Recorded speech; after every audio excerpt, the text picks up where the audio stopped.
Pooja plastic bottles fit every lifestyle, leak-proof, durable and made from 100% safe virgin plastic. Pooja plastic bottles. Sip smart, sip fresh.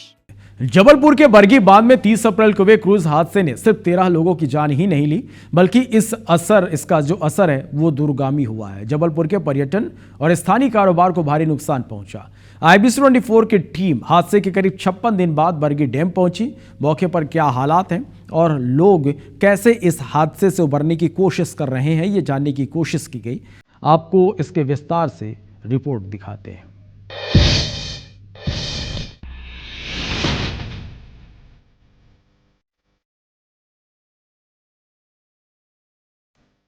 Jabalpur के बरगी बांध में 30 अप्रैल को हुए cruise हादसे 2 महीने पूरे होने जा रहे हैं,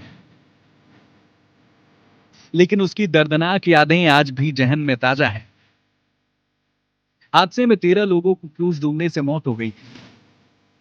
भारतीय सेना, NDRF, SDRF और स्थानीय गोताखोरों की टीम ने 3 दिन रेस्क्यू ऑपरेशन चलाया था।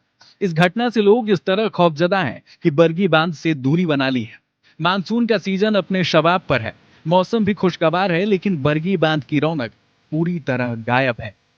जबलपुर का बरगी बांध जो कभी पर्यटकों की संख्या से पटा पड़ा रहता था, इस वक्त हम उसी बरगी बांध की मेड़ पर मौजूद है और आप देख सकते हैं ये पूरा नज़ारा जो जबलपुर के खास तौर पर मानसूनी सीज़न पर यह पूरी जो मेड़ है, पर्यटकों के आने जाने से इसमें भारी भीड़ दिखती थी, लेकिन अभी मौजूदा स्थिति में पर्यटक बहुत गिने चुने यहाँ पर नज़र आ रहे हैं।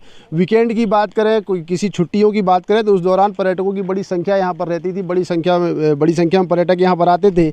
लेकिन हाल ही में हुए जबलपुर बरगी बांध में क्रूज हादसे के बाद एकाएक पर्यटकों की संख्या में कमी नज़र आ रही है। 30 अप्रैल की शाम नर्मदा नदी पर बने बरगी बांध में एक क्रूज 41 लोगों को अपने साथ लेकर रवाना हुआ था। इसी बीच अचानक मौसम बदला, तेज आंधी तूफान से क्रूज हिचकोले खाने लगा। क्रूज डूबने की आशंका में आनन फानन में लोगों को लाइफ जैकेट बांटी गई। जब क्रूज डूबा तो उसमें सवार 28 लोगों को सुरक्षित बचा लिया गया, लेकिन 13 पर्यटकों की मौत हो गई। मृतकों में दिल्ली, जबलपुर और तमिलनाडु के पर्यटक शामिल थे। हादसा हुआ उसके बाद देख रहे हैं कि बरगी बांध में पर्यटकों की संख्या में बहुत कमी नज़र आ रही है। जी बिल्कुल सही बात है।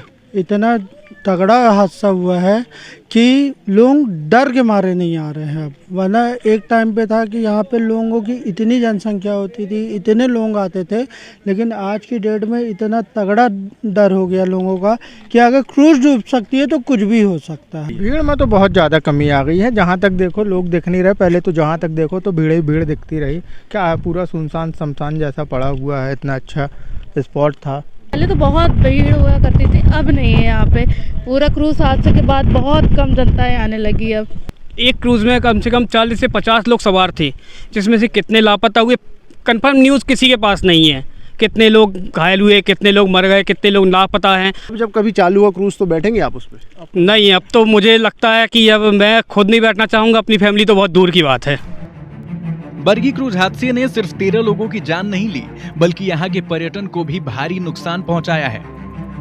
MP टूरिज्म का मैकम रिजॉर्ट, जो कभी सैलानियों की चहलकदमी से गुलजार रहता था, आज वहाँ सन्नाटा पसरा है।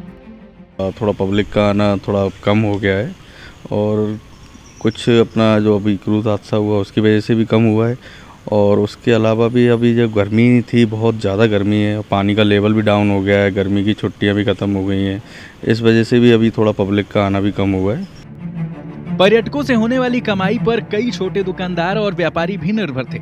सैलानियों की संख्या घटने से वो भी परेशान है। तो ये है ना, जनता भी नहीं आती तो दुकान भी नहीं चलती है ना। अब ये तो 11 बजे से बैठे हैं, तो बिजनेस भी नहीं चला तो बैठे हैं अपना। बारिश का समय है और फिर जनता भी नहीं आती है। बरगी हादसे के बाद से बांध में क्रूज का संचालन बंद है। क्रूज सैलानियों के लिए यहाँ आकर्षण का बड़ा केंद्र हुआ करता था।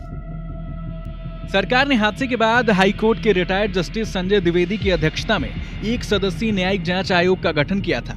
आयोग को 3 महीने के भीतर अपनी अंतिम रिपोर्ट सौंपनी है।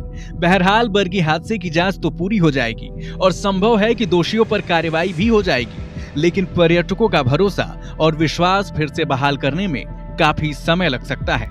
धर्म गौतम, IBC 24, जबलपुर।